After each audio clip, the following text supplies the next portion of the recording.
पद्धतीनं हे रुंदीकरण खोलीकरणचा कार्यक्रम त्या ठिकाणी पार पडलेला आहे आणि त्याचं फलित त्या भागातल्या त्या परिसरातल्या शेतकऱ्यांना दाट पावसाळ्यात दिसलेला आहे. तुमच्या सर्कलमधच्या जवळची साठेवाडी असेल किंवा सैदापूर असेल, मला वाटतं पाचेगाव सर्कलमध्ये येत नाही पण जवळ आहे, पाचेगाव, शिरसदेवी, सगळ्या गावांमध्ये धानोऱ्याला आता चालू आहे.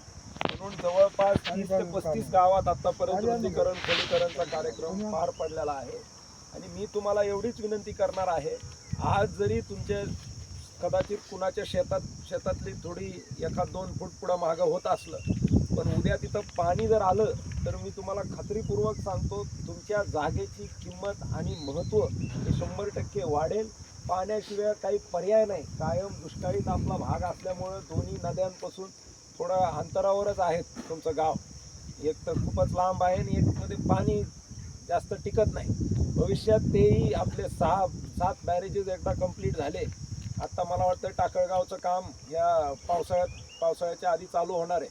बेसमेंट आता टेंडर झालंय ना वाटतं त्याचं, जवळपास ते शेवटच्या टप्प्यात आहे. तेही काम झाल्यानंतर हळूहळू आपल्याला अंकोटा इथपूरपर्यंत ते बॅरेज करायचे.